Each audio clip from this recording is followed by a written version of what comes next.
Tio, vamos combinar uma coisa?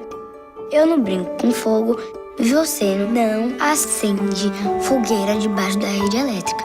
Assim ninguém se machuca, a energia não acaba e a gente pode ficar juntinho para curtir o São João.